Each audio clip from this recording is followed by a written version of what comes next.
Ross, two of the SCG Tour's very best, getting ready to battle it out here. At the conclusion of this, Jeff Hoogland could be 10-0-1 in prime position for a top 8 berth. These players will shake hands. Not the first time they played. Certainly won't be the last, as Tom's going to start things off with a town gossip monger for Jeff. It's a hissing quagmire. Round number 11 underway. And, Craig, you said it. It's about having a couple lands to start for Tom. He's got 2 more in hand. Yeah. And that's where he wants to be. 2, 3 lands, no more. Just lots of creatures. It's Anna Militia Captain and town gossip monger.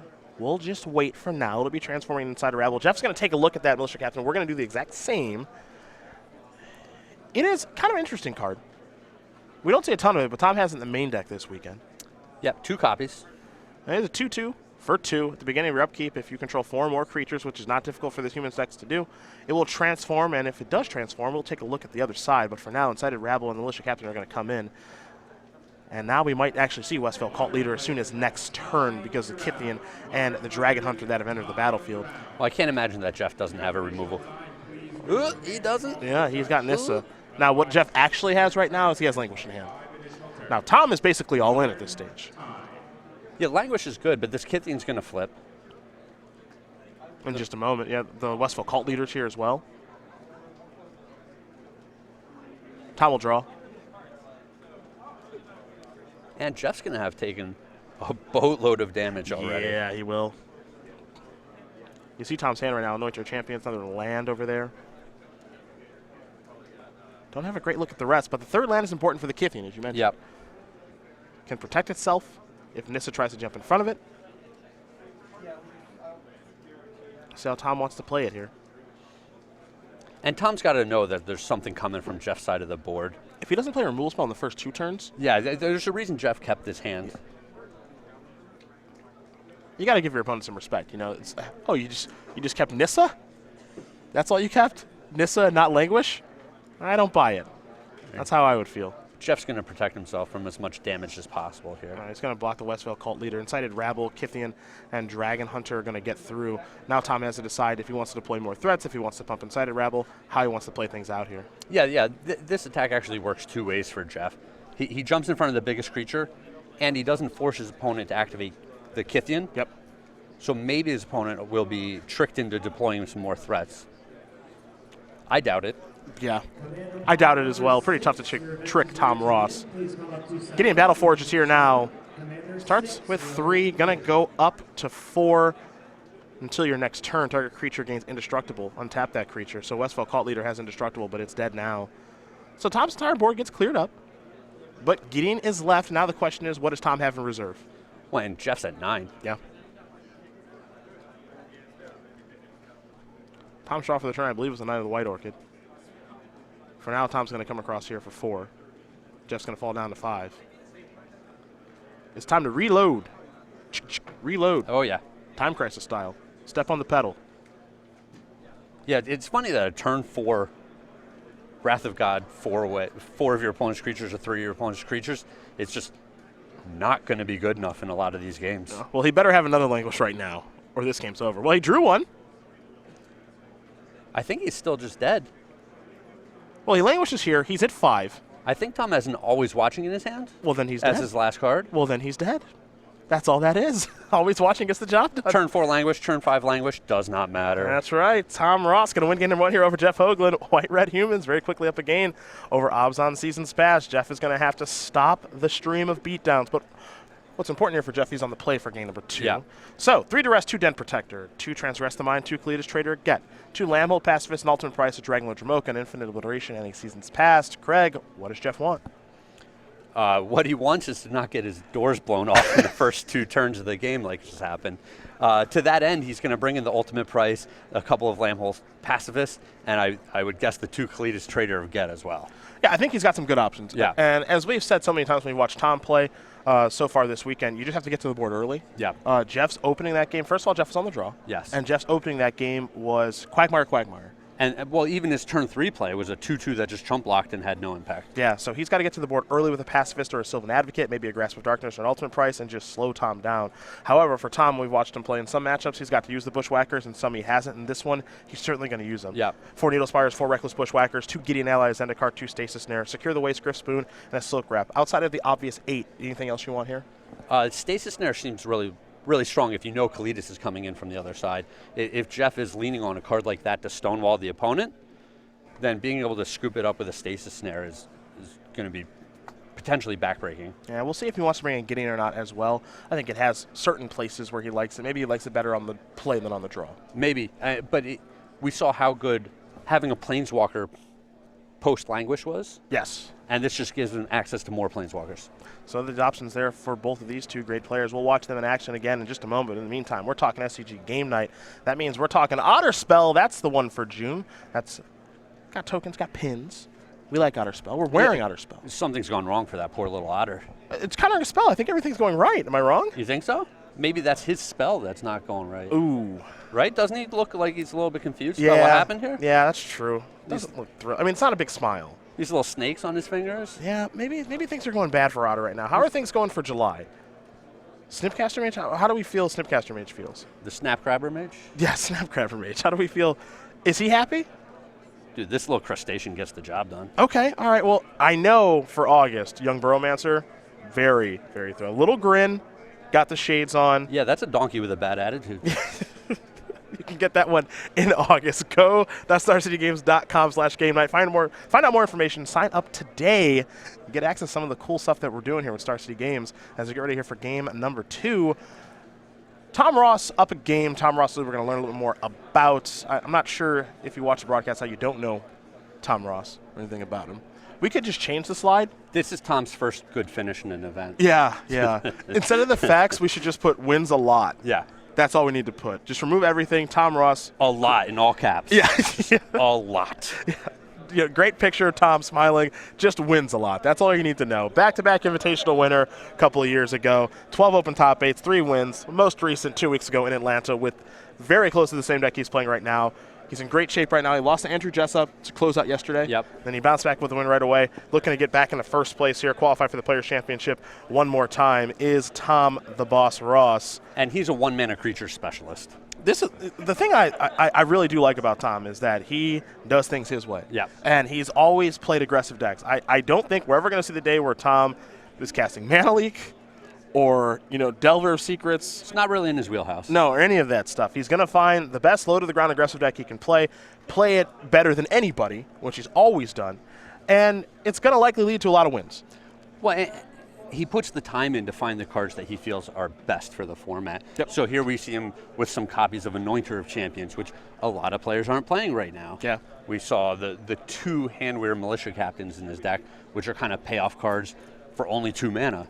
Yeah, the thing I remember about the Invitational in Columbus, where you got second. Ooh. You did really good. I'm proud of you. Yeah, That's a positive. A little plug for me. That's a little positive compliment to you. He played what he can only describe as a horrible deck at the Invitational. He played white-green humans. Okay. He was splashing like Tireless Tracker and some Bygone Bishops were in his main deck, and he just did not like his deck. He went 0-3 and he just dropped. Okay. And he said, I hate the deck I played. I should have just played the deck I wanted to play, which was like an 18-land mono-white human deck. Yep. And then he blew the doors off the open the second day. Yeah, the next day. Yeah, he didn't win it, but he started 9-0. He made the top 8, all that stuff. Yeah, I remember him tweeting about the deck, and he was like, I love this deck. Yeah, destroyed the tournament with it. See, Jeff's going to take a mulligan here. Tom's going to keep his 7. And he's just like, this is just what I'm more comfortable doing. And I remember that weekend, he's just like, Anointer of Champions is insane. And I'm just like, what are you talking about? I know your deck needs more one-drop, so can't we do better than that? He's like, no, the card's really good. Yeah. And it is really good. It's really good with Always Watching, really, really good in Human Mirrors, all that stuff. And it just speaks to Tom's knowledge of how he likes to build his decks that are really low to the ground. If you remember the Boss Sly deck he used to play, the mono red deck he was playing a couple of years ago, where he had, these weird one-drops in his deck, some weird one-of-red spells like Crowd's Favorites and some other things. He just coordinated assault. He was just playing some weird cards, but he just likes to play a certain type of low-to-the-ground Magic, and I don't think there's anyone better at it than him.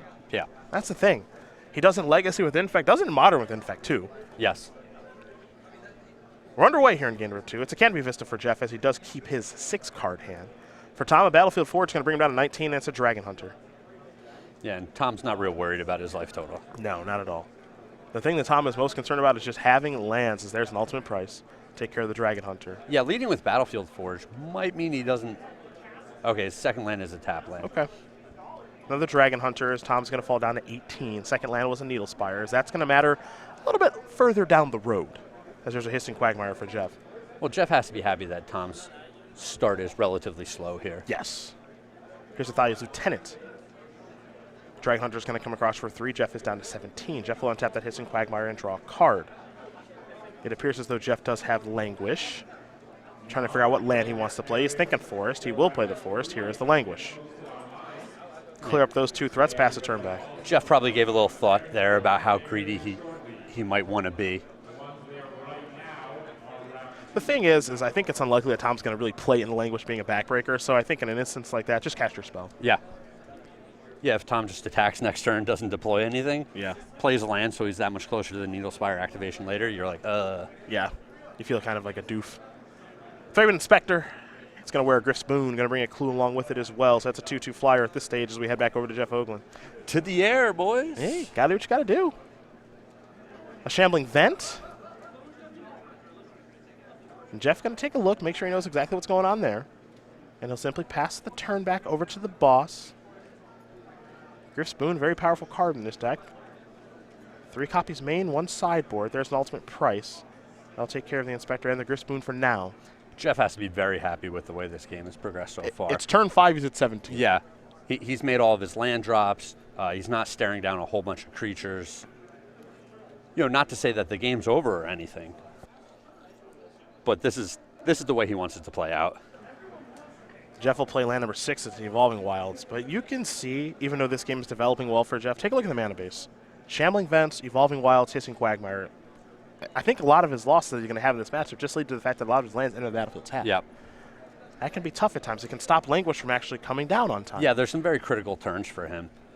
You know, if he wants to play a Kalitas or a Languish on turn 4, he's got to have 4 untapped lands on that turn. Yep. To Tom we go. He's got a Reckless Bushwhacker, Kithian in hand. We know he's got a Gideon as well. The ally of Zendikar. Not a 4th land yet, though, it appears. Yeah, and Tom's in a similar spot where he has to consider just how much he wants to commit to the board. This is actually a pretty fortunate situation for him. I think this is a really nice turn for Tom because now Kithian gets to transform exactly. as well. He's got his diversified threats. So if Jeff has a sweeper over there, it's not going to take out his whole board.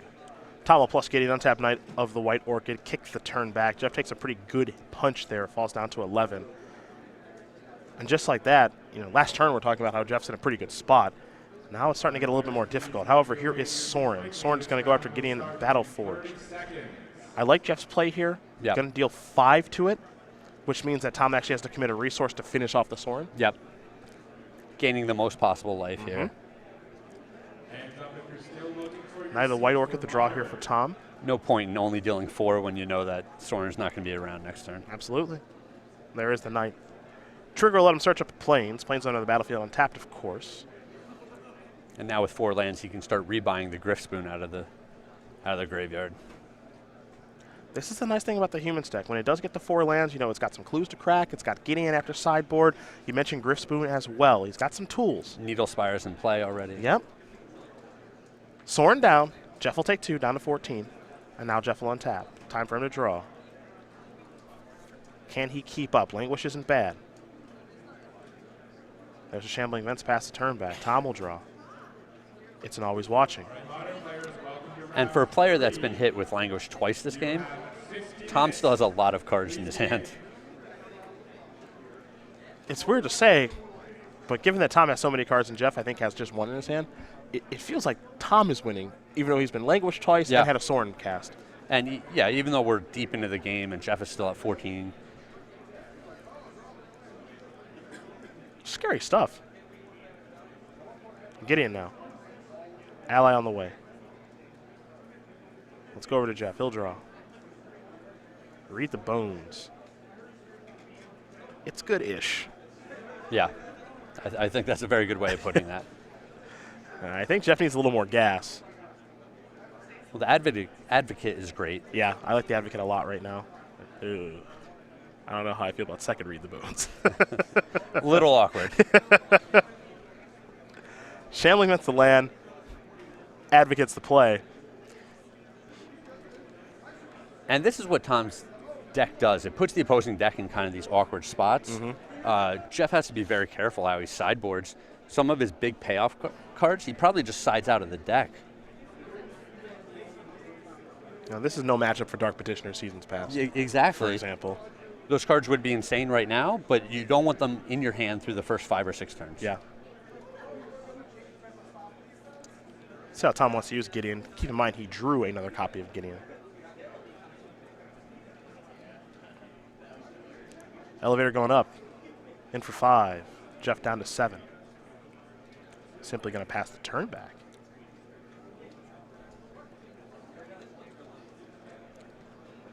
Jeff draws a card. We'll see where he wants to move next. Looked like a checklist card. Which one? Nobody knows. It's going to be Nissa Vastwood Seer. Yep.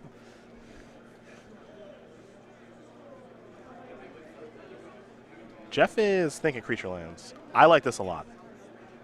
The vents are coming in. They're 4 power creatures right now, so this is a lot of lifelink. We'll see where they're attacking. Might have some interest in going after Gideon. Definitely has interest in going after Gideon. We'll see if Tom has a stasis snare here. Yep, they're both going to Gideon. Tom said was interesting last turn. Didn't deploy any more threats. Yeah. We know he has, for example, a card like Always Watching in his hand right now. And actually, all 3 are going Gideon because Sylvan Advocate has lifelink. Now, what Tom may have been setting up is the fact that he has Secure the Waste in hand. Yep. Which makes it all the more important that Jeff spent this turn getting a Gideon off the board and gaining a whole bunch of life through these Shambling Vents. Tom with just 1 copy of Secure the Waste in his 75, but he has drawn it right now. It could be quite effective. Gideon down. Jeff going to gain 8 up to 15. But does Jeff die now is the question. Secure the Waste for 3 Warriors.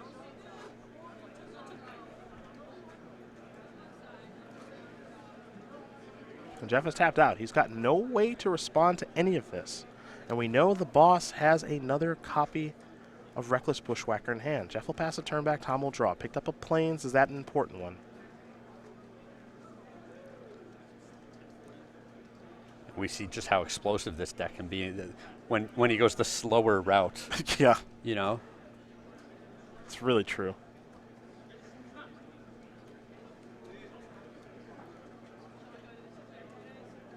As we mentioned, Plains, Reckless Bushwhacker, Always Watching, Gideon in hand.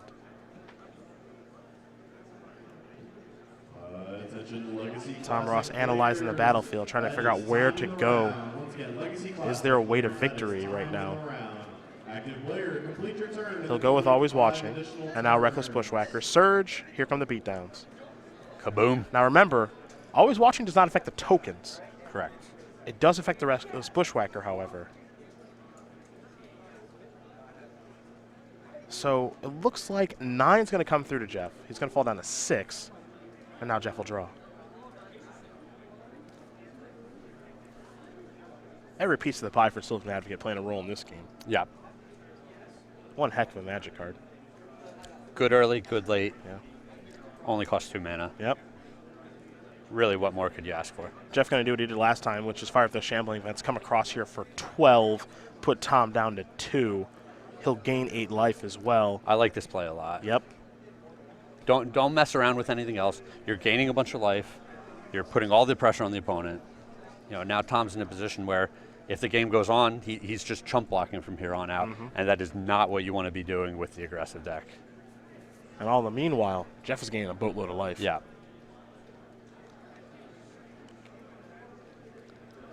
The combination of Sylvan Advocate and Shambling Vent, very powerful if you can figure out how to make the deck work. Number 7, your event is ready to begin. Please come up to the side station. Commander pod number Tom 7. Ross, he is in some trouble this game. For Jeff Hoogland, number 1 on our SCG Tour leaderboard, he is feeling pretty good, I think. This is an interesting turn. Looks like he wants to fire up the Needle Spires and attack. There'll be a 3-power double striker. Yep. And then with Vigilance. He'll have Vigilance, so then he can still use it to play another card. Yeah. Instead, he's going to go with Gideon. Okay.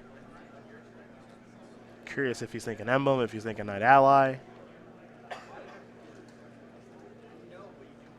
He's thinking Knight Ally. Now, Thraben Inspector. Clue.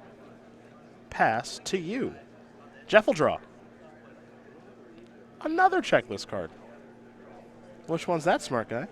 Huh? We're running out of checklist cards. He is playing Lambhole Pacifist and Nissa. Sure. So it's probably each of those. Checklist cards are the bane of my coverage life. Yeah, it's hard enough trying to see the cards that they draw each turn. Oh. And then they show up with cards that aren't even cards. Yeah. Here's a Read the Bones. Jeff going to fall down to 12. Take a look at the top two. Sylvan Advocate, along with the Kalitas, I think. Those are two good peels. Yeah, they are.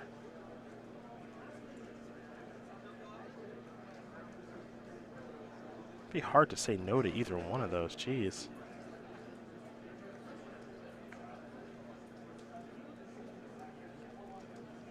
The tough part here for Jeff is he's got to get through a lot of clutter Yes. to cross the finish line. And he still has to be careful about another Anthem effect just making these creatures too big to handle. Mm-hmm.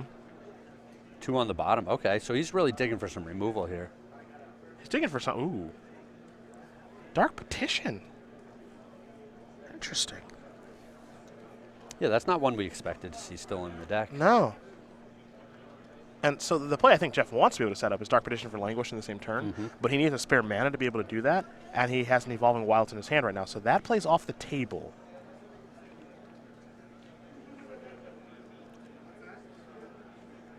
It looks like he's going to go to Nissa.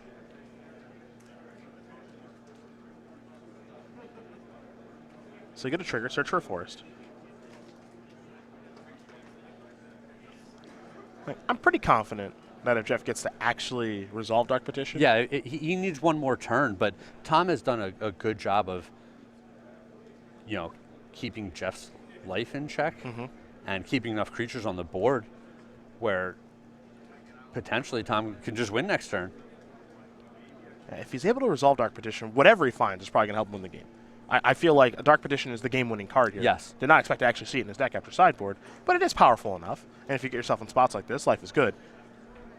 The question is he going to get another turn? He's going to make it a Shia. That's the 4/4 Elemental. And now Jeff will pass the turn back with 2 mana available. He does have an ultimate price at the ready as we head back over to Tom. Yeah, that's an important one. So now the question is, can Tom get the job done? Got a lot of creatures out there. Going to start by cracking a clue. Picked up a land.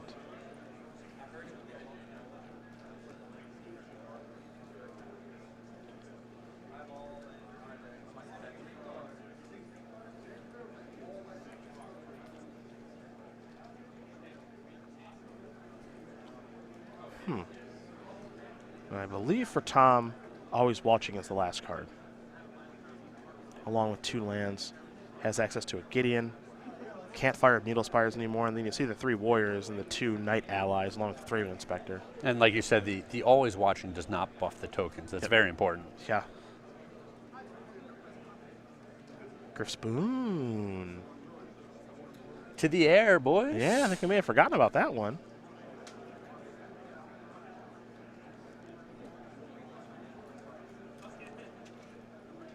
Yeah, Gideon goes up and attacks, but it has vigilance. Yep.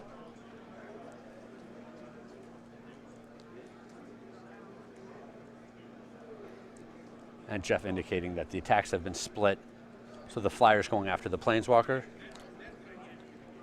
And the Gideon is likely just going after Jeff. He's going to use Ultimate Price, I think, on the Flyer just to keep his Nissa around.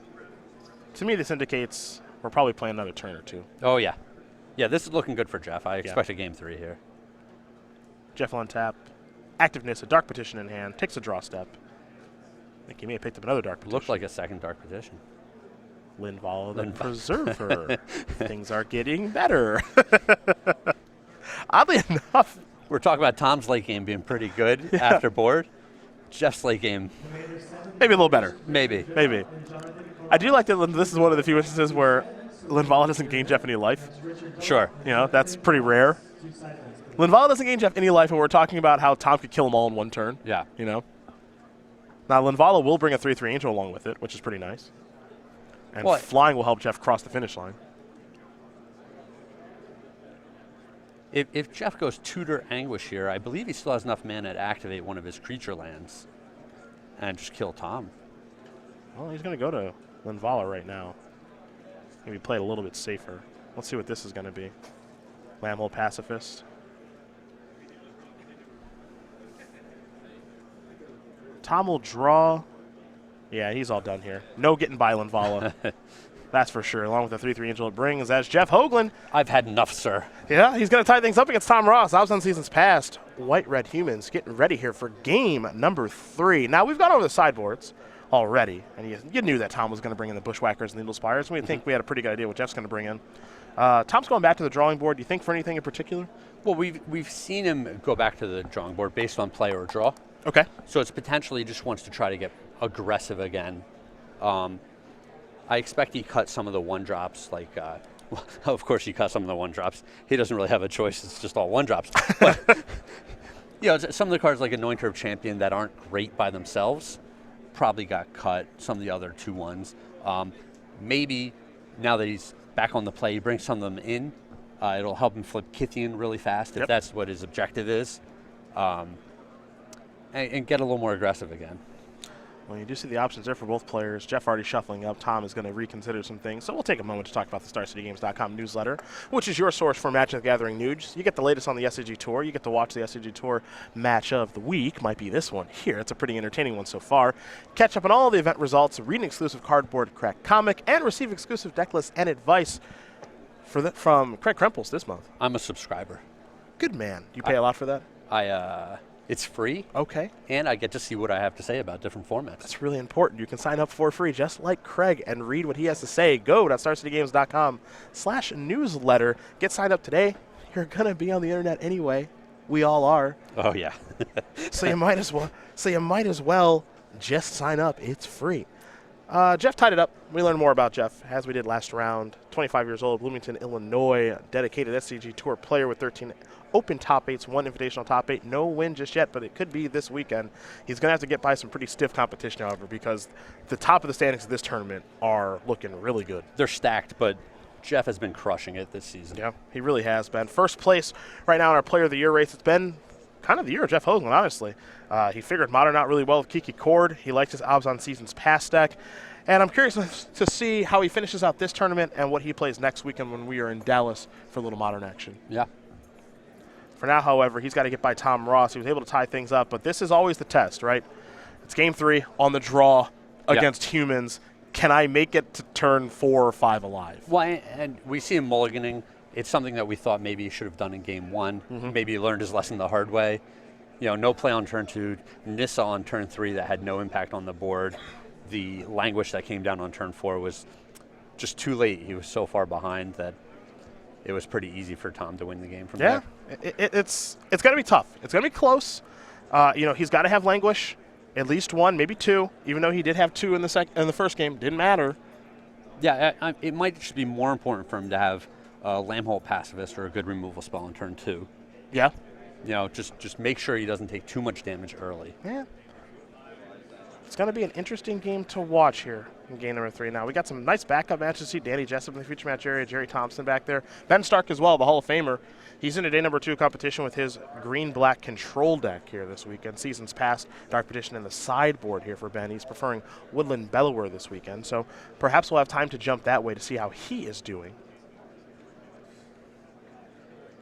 But for now, Ben Stark, huh? he does okay. Another average player. Yep. Limited specialist. That's what they say. He doesn't know anything about constructed. He must just be getting really lucky here this weekend. That's all. Well, as Tom finishes shuffling up here, we're going to very quickly talk about our YouTube page as well, where you can become one of over 90,000 subscribers. We're almost at that 100,000 mark here on YouTube, where you can go back and watch the replays of this tournament. You can go back and watch the replays of some Magic Online videos from our premium columnists. Versus Series archives, unboxings, and a lot more specialty content. Can't forget about Commander Versus as well. YouTube.com/StarCityGames. Become one of over 90,000, and I get to say soon, one of over 100,000 subscribers. That's a lot of subscribers. That's so many subscribers. And they can go back and watch what happened at the Season 1 Invitational Top 8. They can. Yeah. Where you were in it. Wait, I was in that? You were in it. Wow. You were doing really well. And you did really well. Well, it was the encouragement of my peers that did it for me. When I found out that you had picked me to win the top 8, I felt like I just couldn't let you down. Well, that's why I'm here. Yeah. I'm here to encourage others. Yeah. That's what I do. Athai's lieutenant here. Gonna pump up Expedition Envoy. You did pick me to win the top 8, right? I don't remember. Oh. I have a bad memory. Okay. So. Well, I appreciate that pick. Yeah. I have a bad memory. I don't remember anything about players or what happens in tournaments or card names or what they do. You understand. Well, I actually do understand because I can't remember Yeah. a gosh darn thing. Yeah, you understand. It's a town gossip monger. Going to pump up the lieutenant along with the Anointed Tour Champions, which perhaps Tom brought back in to pump up the lieutenant. Beatdown time. Does Jeff have a removal spell? Yes. Ultimate price. Yeah, and Tom's committed. I think he has to be. Yeah. But I just mean his game 3 strategies on the play strategy seems to be committed to all in. Yeah. Maybe hoping there's no languish or being able to set up a Reckless Bushwhacker really well. Jeff thinking about the third land, what it's going to be. In case of Coilos, pass the turn back. Let's go to Tom. Time to draw. And I can't imagine Jeff doesn't have a languish in his hand. I'd be surprised. Yeah. I mean, obviously it's possible, but... Beatdown. Gossip Monger is not hanging back to transform. It's coming in. 5 damage, Jeff down to 9. I can't imagine Tom committing anything else. Unless he feels he can't beat Languish. I'd be surprised. Well, Languish the draw. If he didn't have one before, he's got one now. Yeah, it looks like he's got 2 in his hand. There is Languish. He's got to take 1 to cast it. Going to fall down to 8. Creatures down. Big turn here for Tom. Yes. But 8 life is still a dangerous point. Looks like Tom picked up another land. He's just going to pass the turn back over to Jeff. Nothing doing. And we'll see Tom make more of his land drops. If he still has Secure the Waste in his deck, if he's got the Bushwhackers in his deck, he's going to want more lands in play. There's Kalidas. Oof. Jeff down to 7 to cast it. See Tom a little concerned now. No Reckless Bushwhacker, no Needle Spires. Has not found the sideboard cards yet. Looks like a Declaration of Stone. Perhaps. Cleanly deal with that Kalidas. Yep, there it is. And now, a 3-bit Inspector. And it looked like the last card in his hand was Silk Wrap. I was a little surprised by that. Yeah. But Jeff did just draw a Sylvan Advocate. What's this? This is Sorin. Ooh, hi. Ooh. Hi. That's a Dragon Lord Jamoka. Can't wrap that one up in silk. No, no, you can't. No, you can't. We're going to go Tom's way. We'll take a look at Dragon Lord Jamoka here as well because that one is, boy, that's tough. Yeah, that's a haymaker. Yes, it is. Now Tom has to just deploy threats. 3-bit Inspector is going to come down along with Expedition Envoy. And as we head back Jeff's way, Dragon Lord Jamoka is coming in. It can't be countered. It's a 5/7 flying lifelink, and your opponent can't cast spells during your turn. So now Jeff is just going to start dropping haymakers. He's up to 12, and now Languish is going to clear these things away. Sylvan Advocate as well, and I think we know where this game's going, Craig. Yeah, Jeff's got it all going on here. Mm-hmm. Knight of the White Orchid is going to get the Search of Plains, but I think it's a little too late here for the boss. Silk Wrap will take care of the Advocate, but he's got no answer for the Dragon Lord. Yeah, Tom's fighting the good fight here, but it's not looking good for him. Dark Petition, the draw here for Jeff. Dragon Lord Jamoka will be bringing him up to 17 momentarily. It's 17-6 now.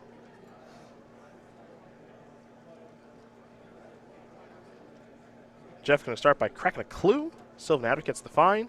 Sylvan Advocate's the play. He's going to present lethal next turn. Tom will untap. He'll draw and he will extend the hand. Jeff Hoogland going to win this match here over Tom Ross. 2-1. Obs on Seasons Past will take care of White-Red Humans. And for Jeff Hoogland, he is still in first place. A deep breath, a sigh of relief. He got by one of the SCG Tour's very best. He's still in first place. Still undefeated. Yeah.